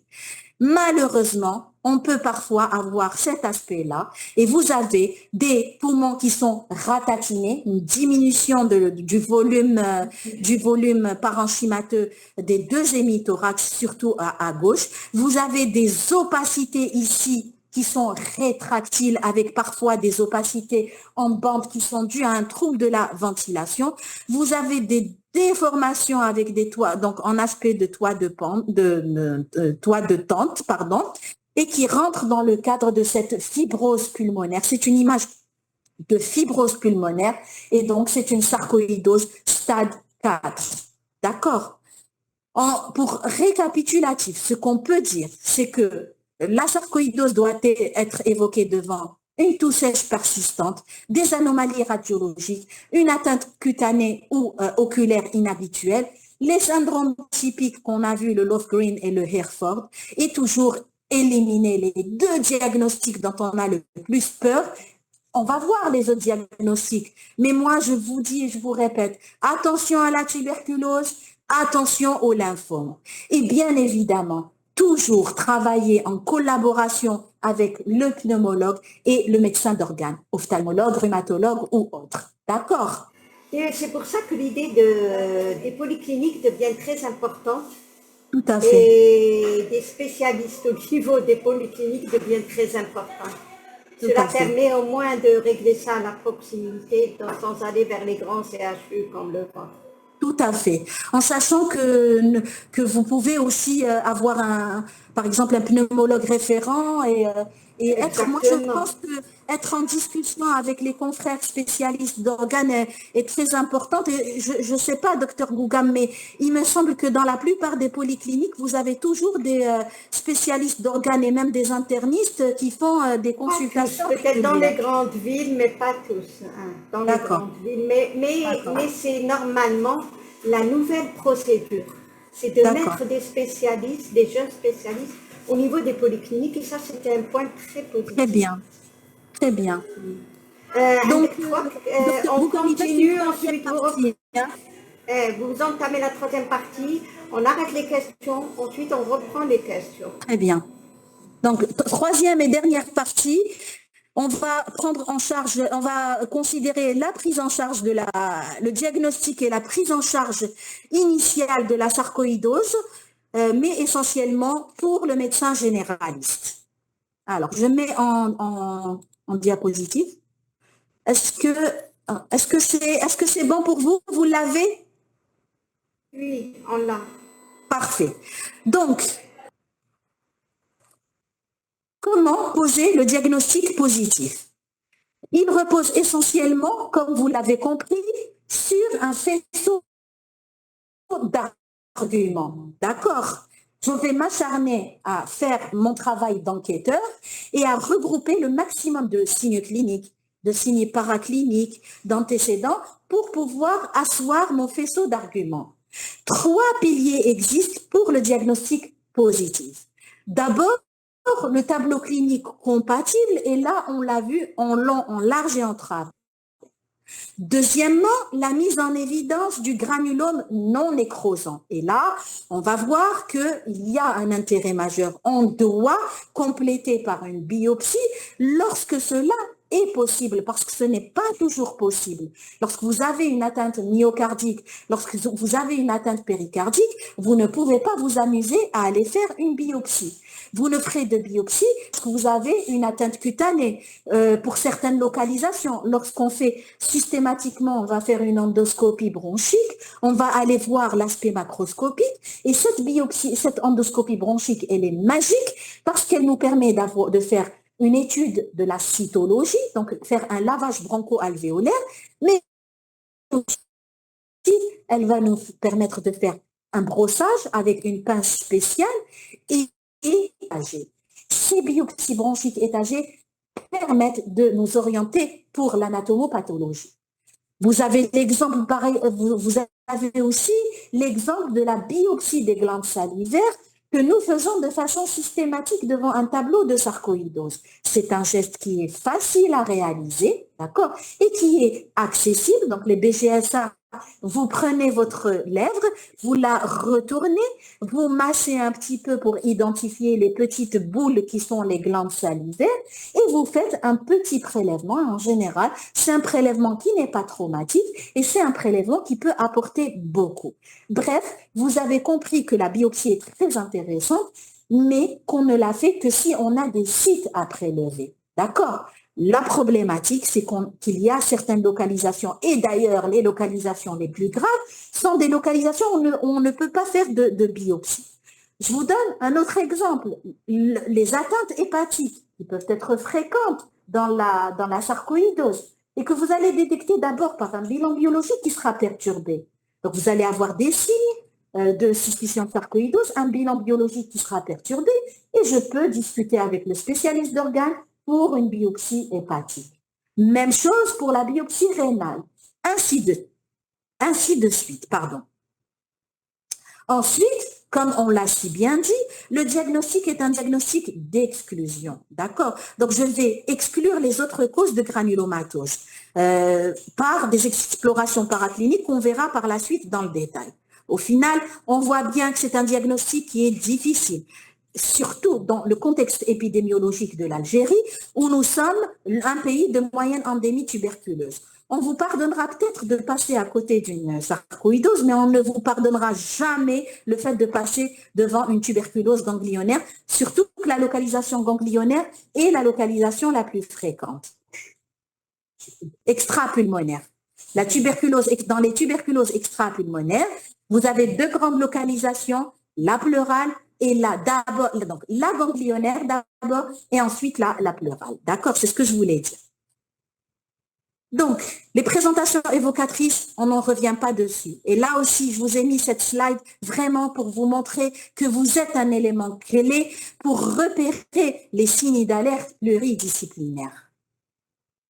Comment maintenant, il y a une petite erreur sur la slide, pardon, c'était exploration paraclinique.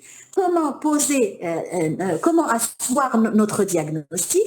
Donc, on a dit tout à l'heure qu'on faisait systématiquement un téléthorax et qu'on complétait par une TDM thoracique lorsqu'on trouvait une anomalie au téléthorax. On a dit tout à l'heure que quand on avait une forme respiratoire, on demandait systématiquement une exploration fonctionnelle respiratoire. Et je vous ai mis exprès une EFR parce qu'on ne s'arrête pas à la spirométrie.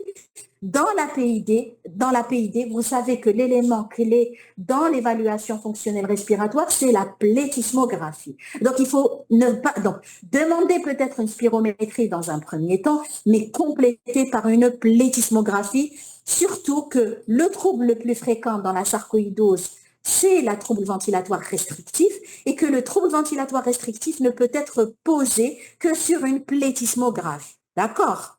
Ensuite, vous avez les explorations qui seront fonction des signes d'appel, ophtalmique, hépatique, bilan hépatique, etc., etc. D'accord? Mais ce n'est pas systématique. Mais chez les génies, un formule, bilan hépatique, nanana, IRM, etc. Non, c'est une analyse ciblée qui sera, mise en place en fonction du cas et de la symptomatologie qu'on a. On demandera essentiellement, et de façon systématique par contre, une électrophorèse des protéines qui va nous permettre d'individualiser une hypergamma polyclonale.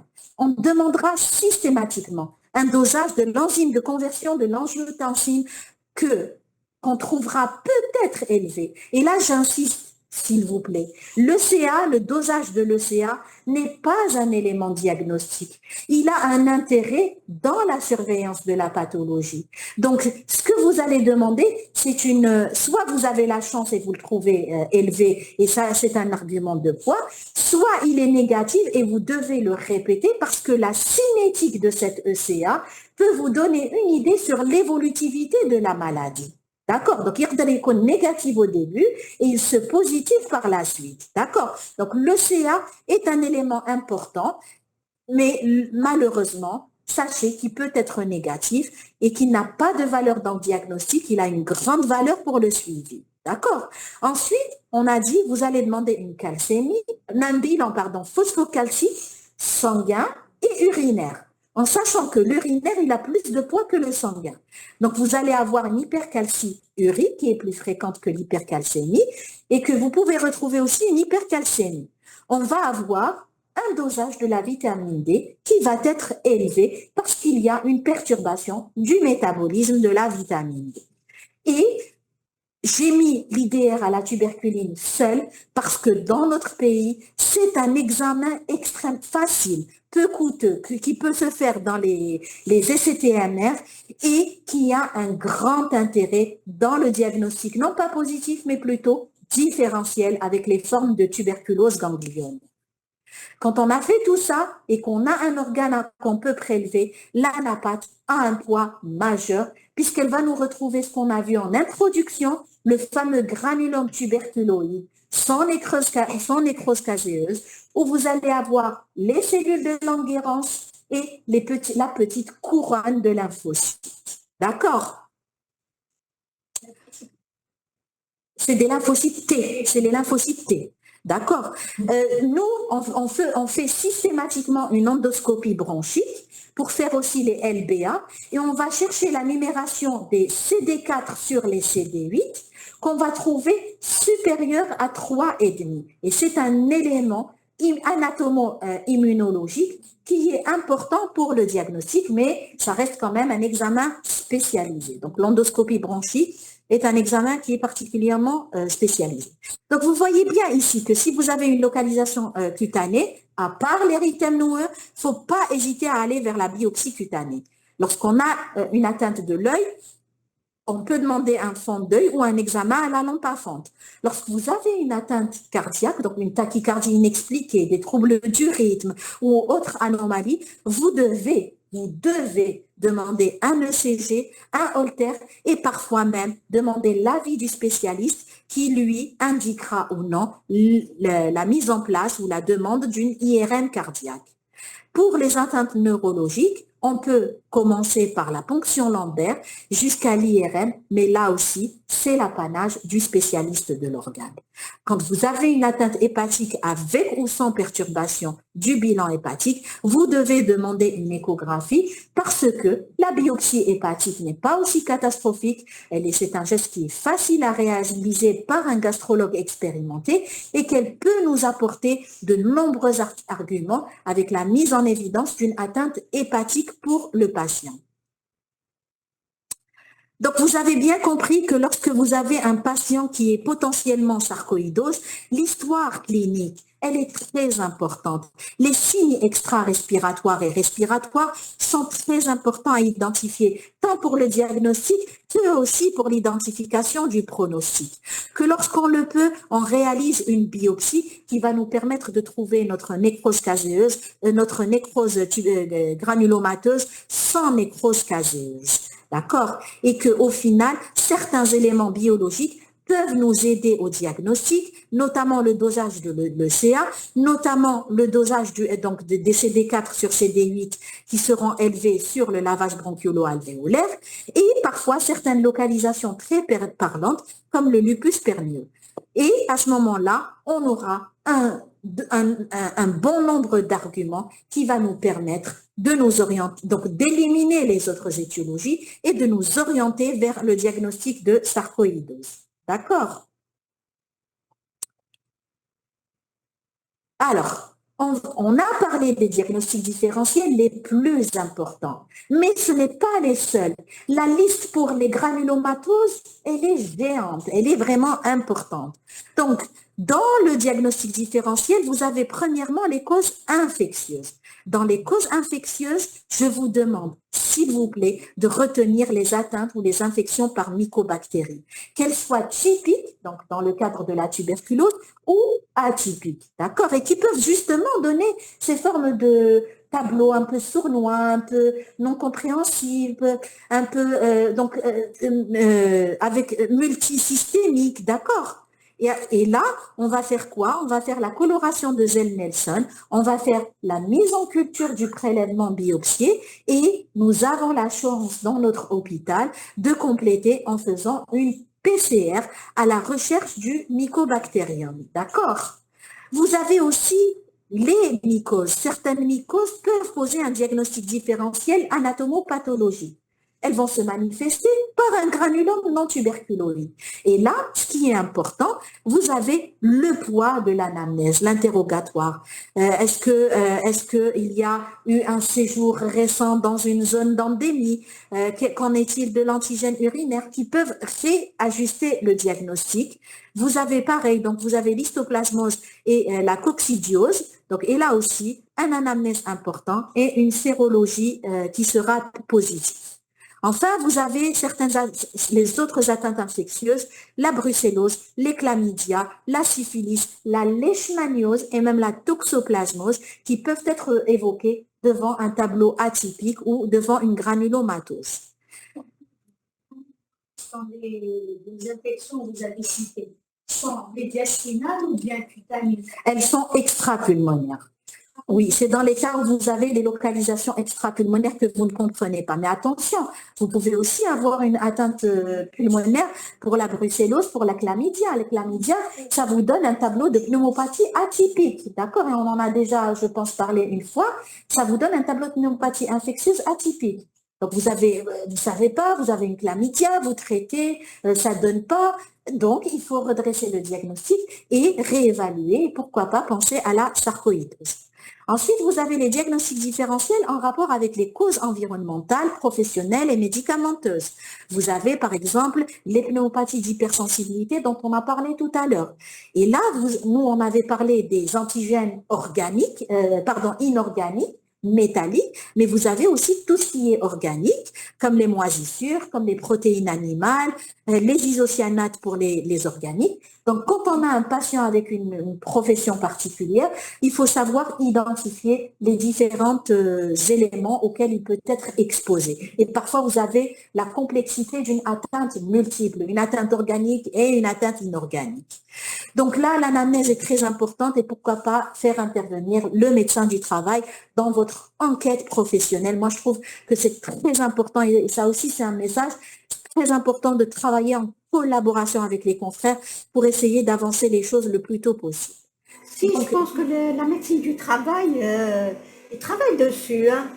Oui, tout à fait. Nous, par exemple, quand on a ce type de patient, nous n'hésitons pas à demander l'avis du médecin du travail pour qu'il nous aide à identifier les différentes pathologies. Surtout que vous avez un site qui s'appelle Pneumotox et qui liste les différentes substances qui peuvent provoquer, par exemple, des pneumopathies interstitielles diffuses, indépendamment du diagnostic de la sarcoïdose. Hein. D'accord? Donc, le travail collaboratif avec le médecin du travail, entre autres, est un élément qui peut faire avancer rapidement le diagnostic positif. Donc, vous avez les agents organiques et inorganiques, les métaux et les minéraux, donc l'exemple de la berylliose, et certains médicaments comme l'amiodarone et parfois même le méthotrexate, qui bizarrement peut être utilisé dans le traitement de la sarcoïdose. Hein. Ah oui. Donc, pardon, hein. Donc, est-ce que c'est bon pour les diagnostics différentiels? Donc, on passe maintenant aux mesures générales. Donc, vous avez compris qu'on avait une suspicion de sarcoïdose, qu'on a réfléchi et qu'on a avancé progressivement, et c'est l'algorithme que je vous ai mis tout à l'heure, pour arriver au diagnostic pour éliminer les autres diagnostics différentiels et pour arriver à un diagnostic de forte probabilité de sarcoïdose. Qu'est-ce qu'on doit faire? Quelle est notre attitude? Et quelle est votre attitude surtout? Donc, vous devez d'emblée mettre en avant les mesures générales. Quelles sont ces mesures générales qu'on doit avoir?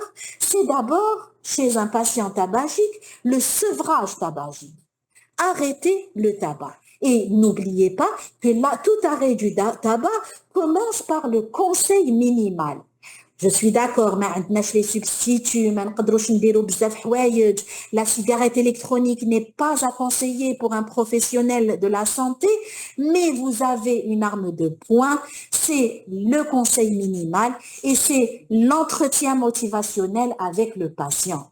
Ça prend du temps, c'est chronophage, je suis d'accord, mais ça aide dans la prise en charge, notamment pour la réponse au traitement.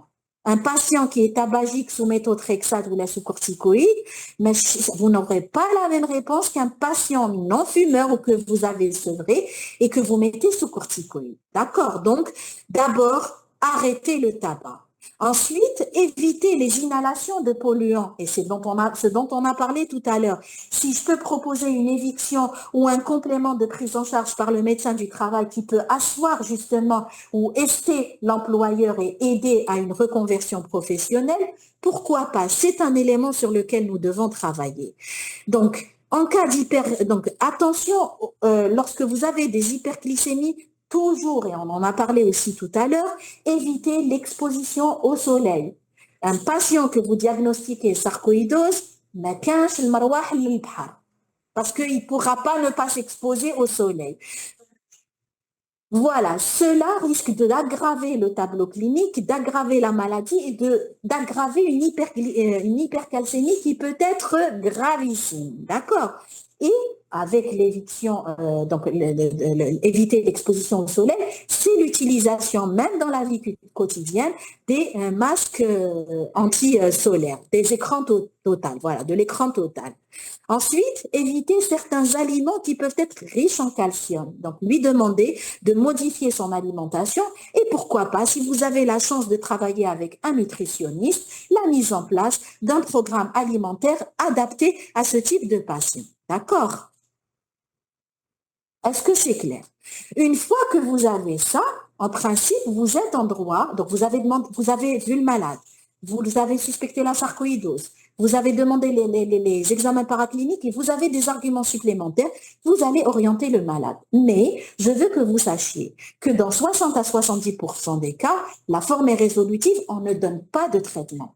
C'est ces fameuses règles hygiéno-diététiques qui sont importantes à appliquer, plus en fonction du tableau, un traitement antalgique ou un traitement anti-inflammatoire non stéroïdien, AINS, d'accord? Avec toutes les précautions en rapport d'une prescription aux AINS. Maintenant, pour le reste, on a des catégories. Vous avez par exemple, je vous parlerai essentiellement de celle-là, celle de la sarcoïdose active évolutive avec un retentissement. Donc là, vous avez sans retentissement. Vous avez des signes généraux avec des signes inflammatoires et vous voyez bien, qu'est-ce que je donne? Je donne un anti-inflammatoire tranquillement. Ici, j'ai une atteinte cutanée isolée. Qu'est-ce que je donne pour l'atteinte cutanée? C'est essentiellement le plaquenil à la dose de 200 à 400 mg par jour. Mais là, vous allez avoir des sarcoïdoses évolutives, soit avec des complications, soit avec un retentissement respiratoire. Et à ce moment-là, j'entame une corticothérapie systémique au long cours. D'accord? Corticothérapie systémique au long cours avec une réévaluation précoce à 3 mois. D'accord? Long cours, alors le long cours, c'est variable. C'est entre 12 à 24 mois. C'est une corticothérapie au long. Et c'est pour ça que c'est très important, parce que ce n'est pas un traitement anodin. une corticothérapie au long cours, vous avez, surtout chez la population algérienne, allez voir les patients qui respectent le régime pauvre en sel. Il n'y en a pas. C'est très difficile. Donc, le risque hypertensif, le risque diabétogène, le risque pour une femme jeune de prendre du poids et donc justement l'impact psychologique que ça peut avoir. Donc vous allez quand même donner, donc c'est un élément, une thérapeutique qui peut quand même, donc elle va aider la guérison, elle va comment dire, accélérer la guérison, mais ce n'est pas dénué d'effets secondaires. Et ça rentre dans la balance. Et c'est pour ça que les corticoïdes ne sont pas prescrits de façon systématique. Uniquement pour les formes graves, uniquement dans les formes où vous avez un retentissement, d'accord, OK pour la corticothérapie. En cas de contre-indication à la corticothérapie, c'est les autres immunosuppresseurs. Et là, vous avez deux grosses molécules, l'azatioprine et le méthotrexate. D'accord?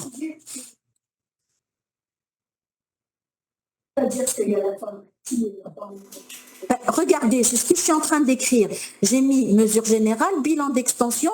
Est-ce qu'on est dans une forme de sarcoïdose évolutive? On est en train de parler de la forme évolutive. Le problème, donc, et encore, le problème ne se pose pas pour cette forme-là. Le problème se pose pour cette forme-là, chez qui on a entamé une corticothérapie et qui ne répond pas. Ça s'appelle une sarcoïdose corticorésistante. Ou alors, on a une autre forme qui nous pose problème. C'est une forme de sarcoïdose où on va donner une corticothérapie, où le patient va répondre, mais que vous êtes arrivé aux 2 ans de traitement, vous décidez d'arrêter parce qu'on a une bonne réponse, on arrête le traitement, boum, la sarcoïdose, elle reflambe. C'est les formes chroniques, d'accord? Et ça, c'est 2 formes qui nous posent problème. C'est des formes chez qui on discute une immunosuppression supérieure, donc je passe de la corticothérapie au méthotrexate, ou alors, donc actuellement, on a, donc ça c'est un traitement de première ligne, le méthotrexate c'est un traitement de deuxième ligne, et actuellement, il y a des essais thérapeutiques pour les traitements des troisième lignes, qui sont par exemple les anticorps monoclonaux, comme le rituximab. Mais vous voyez bien que sur une maladie déjà rare, ça reste quand même heureusement quelques cas uniquement. D'accord? Il y a une question ici. Quels sont les médicaments contre-indiqués chez les malades diagnostiqués sarcoïdose? Quels sont les médicaments contre-indiqués chez les malades diagnostiqués sarcoïdose? Alors, tout ce qui contient du calcium et tout ce qui contient de la vitamine D. D'accord? C'est des malades qui sont contre-indiqués dans la sarcoïdose. Ensuite, on a une autre question par rapport à l'ostéoporose. Alors, c'est une très bonne question parce que actuellement, dans les recommandations internationales de prise en charge de la sarcoïdose, il est fortement recommandé pour les cas où il y a une indication d'une corticothérapie au long cours, de toujours demander une DMO, densitométrie osseuse, avant d'entamer le traitement corticoïde. D'accord? Parce que si vous avez une indication à la corticothérapie avec sur la DMO un risque fracturaire élevé, n'oubliez pas que dans les profils, dans les pics, dans le deuxième pic d'âge, c'est la dame qui a 50 ans et qui est, donc c'est une femme qui a 50 ans, donc vous avez déjà un risque ostéoporotique chez une femme probablement ménopausée. Et donc, systématiquement, DMO avant de discuter une corticothérapie. Si maintenant mon risque fracturaire il est élevé, je passerai directement au palier 2 de traitement par méthotrexate. Mais tout ça, mesdames, messieurs, se discute dans des réunions de concertation. D'accord? Donc, vous devez vraiment être sensibilisé à la pathologie et sensibilisé aux mesures hygiéniques tout en sachant le traitement qu'on utilise pour la surveillance des effets secondaires. Si on arrive à faire ça, on est vraiment très, très bon dans notre prise en charge thérapeutique. Oui? Quand est-ce qu'on dit qu'elle est active? On dit qu'elle est active lorsque vous avez des localisations, on dit qu'elle est active lorsque vous avez patient. Lorsque vous LBA, un lavage bronchiolo-alvéolaire, et que vous trouvez une alvéolite, donc une augmentation du taux de cellules dans ce liquide de lavage bronchiolo-alvéolaire, avec une lymphocytose importante, une alvéolite lymphocytaire, qui nous permet de dire qu'elle est active. On dit qu'elle est active parce qu'on fait une biopsie et qu'on retrouve ces lymphocytes et qu'on retrouve ce tuberculum. Le tuberculum, il n'est pas séquelaire. Il signe une maladie active. D'accord? On demande une endoscopie. L'endoscopie bronchique, elle est systématique. Alors, c'est une bonne question. Vous voyez bien que la plupart du temps, dans 90% des cas, vous avez des manifestations respiratoires. Si je fais mon scanner, que je trouve que j'ai une atteinte ganglionnaire ou une atteinte interstitielle ou une atteinte ganglionnaire et interstitielle, mon endoscopie bronchique, elle est systématique. Elle me permet de voir ce qui se passe, donc la macro, elle me permet de faire des prélèvements, donc la biopsie, et elle me permet de faire une cyto, le fameux LBA qui a un grand intérêt dans l'évolutivité, surtout que quand nous, par exemple, ici à BNIL-SUS, on fait la numération, le dosage CD4 sur CD8. Ça ne se fait pas partout. Le dosage CD4 sur CD8 signe l'évolutivité de la maladie. D'accord? Et quand vous ne pouvez pas faire ça, mais que vous avez une dyspnée, que vous faites une EFR, que vous avez un retentissement sur le EFR, pour éviter, on pense qu'elle est évolutive, mais pour éviter que le tableau ne s'aggrave, et n'oubliez pas, notre hantise, c'est d'aller vers le stade 4, pour éviter, quand on pense qu'elle est évolutive, on entame un traitement corticoïde. D'accord? Voilà, donc je pense qu'on... Alors, c'est une... Non, alors non, c'est pas ça qu'on fait, par contre. On va commencer à des doses standards entre 20 et 40 mg. C'est les nouvelles recommandations de l'ERS-ATS. De créer, on commençait à raison de 0,5 à 1 mg par kilo. Maintenant, le protocole thérapeutique, il a changé. Vous donnez d'emblée un traitement. Donc, on considère que 40 mg de solumédrol, c'est une dose de cheval.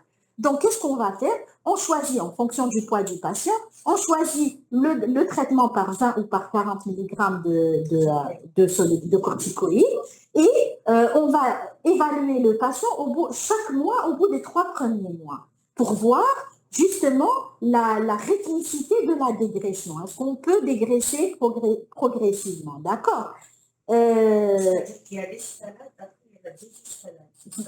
Alors non, on commence systématiquement par une dose de 20 à 40 mg. Et ensuite, on dégraisse. Et on essaie de ne pas dégraisser trop rapidement pour ne pas avoir ce phénomène de rechute ou de rebond. C'est ça le problème majeur. Et c'est pour ça que c'est assez délicat. C'est en général, il vaut mieux laisser voilà, 20 à 40 mg jusqu'au 3e mois et ensuite évaluer.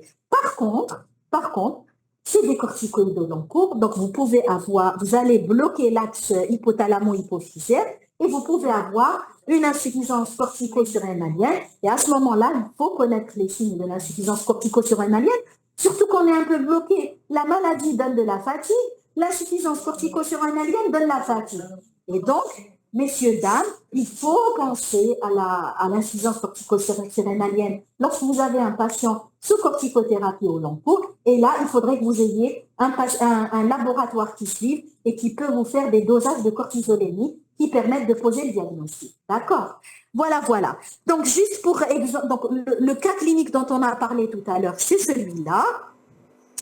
Je ne le relis pas parce qu'on l'a lu tout à l'heure. Donc, et on a vu quels étaient les éléments les plus importants. Donc, vous avez cette radio du thorax. Et qu'est-ce qu'on a dessus? Très bien. On a des adénopathies. J'aimerais bien qu'on laisse les gens du Zoom répondre. Hein. Oui, alors je ne sais pas si tu leur donnes la parole. Non, je ne leur donne pas la parole. Ils écrivent, ils ont l'habitude. D'accord. Alors les participants qui sont chez toi, ils attendent un tout petit peu avant de donner la réponse. Soyez sages, hein, sinon, voilà. Pas de souci, il n'y a aucun problème. Alors, tu peux lire les questions et les réponses. Alors, attendez, je me mets en bas du chat. Adénopathie bilatérale. Très bien. Donc, adénopathie hilaire.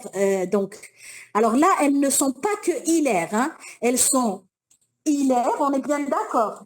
Elles sont hilaires et médiastinales, d'accord. Là, vous avez 2 boucles et là, vous avez 1, 2, carrément 3 boucles. Donc, c'est des adénopathies hilaires et médiastinales bilatérales. Elles sont, donc il y a un élargissement du médiastin moyen. La limite externe, bon, elle est partiellement régulière donc dans certaines localisations.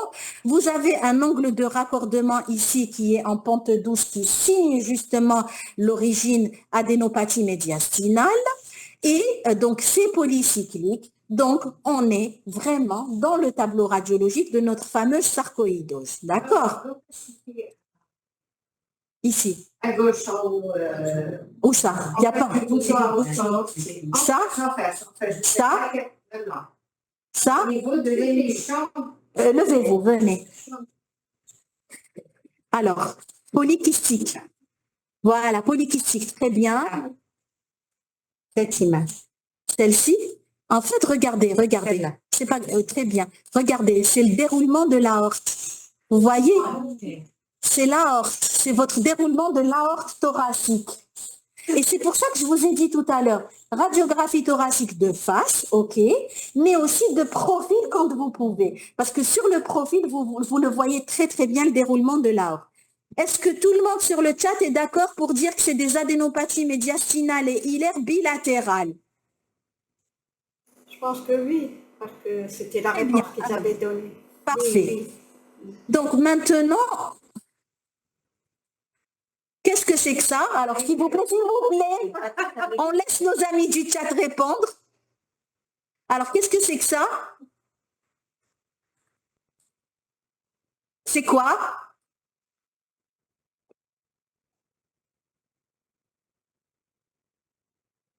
Est-ce que nos amis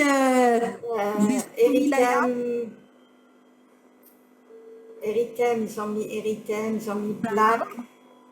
Alors, c'est des plaques, très bien, c'est pas des nodules. Peut-être que ça se voit pas sur la radio, mais c'est vraiment des taches qu'on voit au niveau du membre inférieur et qui sont monoplanes. Elles sont sur le même plan que la peau. Hein. Vous n'avez pas. Oui, ça se voit. Ça se voit que c'est pas des nodules. Hein. Elle sort pas, c'est vraiment des plaques. C'est ce qu'on appelle tout à fait ce que vous avez dit tous en cœur. C'est l'érythème noueux. Maintenant, tout le monde connaît l'érythème noueux. Alors, maintenant, mes questions, elles sont simples. Donc, on a interprété la radio du thorax. On a donné le nom de la lésion cutanée chez la patiente. Quels sont les examens complémentaires qu'on va demander? Et là aussi, je vous laisse m'écrire vos réponses. Quels sont les examens complémentaires qu'on va demander chez cette patiente? Oui, formule. CRP-VS pour le bilan inflammatoire. Une IDR à la tuberculine. Alhamdoulilah, merci à celui qui a dit IDR à la tuberculine. Alors, biopsie cutanée, non, on a bien dit que s'il y avait une lésion à ne pas biopsier, c'était bien évidemment l'érythème noueux. Le bilan phosphocalcique qui doit être systématique dans la sarcoïdose. Et Zido Farhoni, moi je suis pneumologue, donc vous avez dit TDM thoracique, c'est très bien. La TDM va nous permettre de faire le bilan lésionnel et de voir si les ganglions sont compressifs ou pas. Mais encore, Yadjmara. Alors allez, répondez-moi. Ici, ils m'ont répondu, ils m'ont donné l'examen que je cherche. L'EFR, c'est très bien parce qu'il y a une atteinte respiratoire qui est confirmée par la radio et on doit évaluer le handicap respiratoire et justement pour l'intérêt pronostique et de traitement. Le lavement bronchique, alors c'est lavage bronchique, alhamdoulilah. Donc on l'a tous trouvé, c'est l'endoscopie bronchique avec le lavage bronchiolo-alvéolaire et les biopsies bronchiques. Bien sûr, on va compléter par un avis ophtalmo, un avis ORL. On peut faire systématiquement une biopsie des glandes salivaires et vous aurez quand même demandé un bilan hépatique, d'accord, pour voir s'il y a des perturbations et potentiellement une échographie si le bilan est perturbé pour voir s'il y a une atteinte d'organes. Donc, quel diagnostic on va poser? Je vous demande d'être précis. Je vous demande d'être précis dans vos réponses. Quel diagnostic on va retenir? Alors, est-ce que vous pouvez m'écrire? Oui, alors c'est trop facile, ça fait 2 heures que je parle. Le petit sarcoïdose ne me suffit pas. Voilà, très bien, très bien. C'est alors c'est quoi? C'est quoi? Une sarcoïdose grade stade 1. C'est une sarcoïdose stade 1. C'est très bien. Alors non, pas stade 2 parce qu'on n'a pas d'atteinte parenchymateuse. Alors, quelle sera la prise en charge? Alors, dites-moi, alors même vous de l'autre côté au niveau du TAT, dites-moi aussi quelle est la prise en charge et donnez-moi les arguments. C'est-à-dire que si vous donnez un traitement, si vous ne donnez pas de traitement, alors, mais attention, je suis d'accord avec vous. Mais là, vous avez quand même un patient qui a un tableau clinique, d'accord, qui a un tableau clinique, et dans les examens paracliniques que vous avez tous demandé, il y a l'EFR. En fait, mon attitude, elle va dépendre de l'EFR. Si j'ai une EFR qui est normale, oui, c'est ça l'EFR. C'est ça l'EFR. Soit une spirométrie, soit une plétismographie. La plupart du temps, on n'a pas de plétismographie, on fait une spirométrie. Bref, toujours est-il que... Répondu. Oui, ils ont tous répondu. Alors, si vous avez une plétismographie ou une EFR qui est normale, c'est un patient que je vais surveiller avec toutes les règles hygiéno-diététiques, les si maintenant, c'est un patient qui a un retentissement, qui a une symptomatologie avec un retentissement, ou alors chez qui le bilan nous a permis d'identifier une atteinte sévère, à ce moment-là, on traite par une corticothérapie. Si maintenant il y a un risque fracturaire, je passe au palier 2 et c'est les autres immunosuppresseurs. Alors, si maintenant, c'est très bien, si maintenant c'est un patient qui n'a pas de retentissement, qui n'a pas d'atteinte sévère, mais donc la dame, elle a une arthrite, qu'est-ce qu'on va faire? On va faire un traitement symptomatique. C'est la fameuse case qu'on a vue tout à l'heure avec les règles hygiéno-diététiques et les AINS. Et on a fini. Et bravo, vous venez de prendre en charge votre premier dossier de sarcoïdose. Si on vous permet bien de voir les résultats des points. Alors, si tu traites, tu le revois au bout d'1 mois. Tu ne joues pas avec ça. Parce que des fois, on a des malades qui sont réfractaires à la corticothérapie et c'est des malades chez qui on doit rapidement passer au palier 2 de traitement. Et d'ailleurs, ça s'est vu. On a eu des malades qui n'ont pas répondu à la corticothérapie et qui, au bout de 6 mois de traitement corticoïde, ont fait des aggravations de type fibrose pulmonaire irréversible. J'ai un jeune de 40 ans qui a fait une évolution imprévisible et fulminante vers la fibrose pulmonaire. Nous, on a dit peut-être. Alors, il avait un contexte professionnel particulier. Il était entrepreneur et il était exposé aux substances de bâtiment. Et il y avait probablement, parce que c'était vraiment rare qu'on ait ça, il y avait probablement une épigénétique particulière qu'on ne sait pas identifier pour le moment. Parce que sarcoïdose à 40 ans chez un homme en plus et qui évolue vers le stade 4, c'est vraiment très rare. Oui. Alors, la surveillance, elle n'est pas... On a vu déjà stade 1. Alors, la surveillance, pareil, c'est dans la même réflexion que notre réflexion pour le diagnostic. Elle n'est pas que radiologique, elle n'est pas que clinique, notre surveillance, elle se base sur un faisceau d'arguments.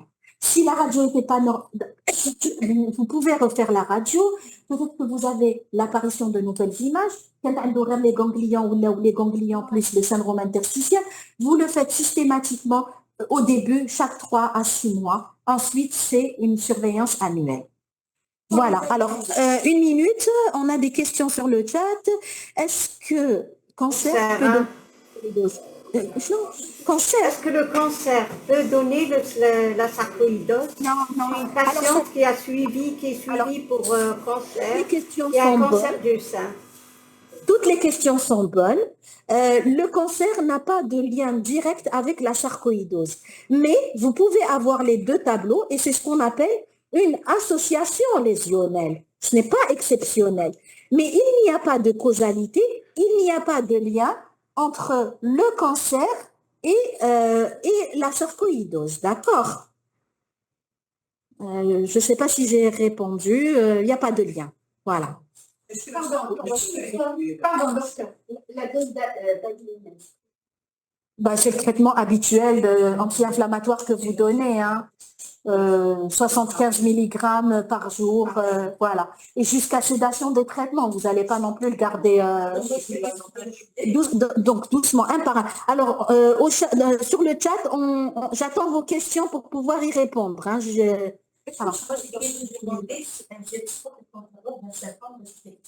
On va directement faire l'imagerie, c'est-à-dire Alors, non, parce que je vous ai dit que dans la réflexion, et vraiment il faut garder ça, on n'interprète pas un examen paraclinique isolé. Effectivement, ça nous fait penser, parce qu'en fait, ton trouble ventilatoire restrictif, tu peux le voir dans beaucoup de pathologies, des dilatations de bronches, une PID d'une autre origine, une syphoscoliose. Tout ça va te donner un trouble ventilatoire restrictif. Si tu as un trouble ventilatoire restrictif chez un patient qui a une déformation thoracique, tu as déjà une orientation diagnostique. Tu ne vas pas penser à la sarcoïdose.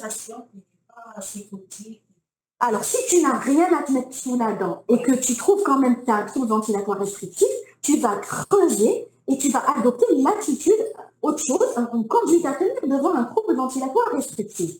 Et dans les étiologies que tu dois évoquer, dans l'une des étiologies, tu as la sarcoïdose. En sachant encore une fois que la chlole et la sarcoïdose, il y a le khra parce que c'est un diagnostic d'exclusion. Où je peux vous comme c'est que pensez à la sarcoïdose, même si vous devez d'abord exclure les autres diagnostics. D'accord? Donc, ce que je veux dire, c'est parce que avant cette formation, on ne pensait pas forcément à la sarcoïdose. Il faut qu'en sortant de cette formation, on pense à la sarcoïdose. Même si c'est en dernier, même si c'est en diagnostic d'exclusion, mais pensez à la sarcoïdose, elle est bien plus fréquente dans notre pays que ce que disent les chiffres. D'accord? Voici le message que je vous transmets. Est-ce que tu peux leur donner la présentation? Alors, docteur Bougam, je vous la transmets à vous et vous la diffusez. D'accord. On fait comme ça. D'accord, sinon, vous ne pouvez pas la donner maintenant, impossible.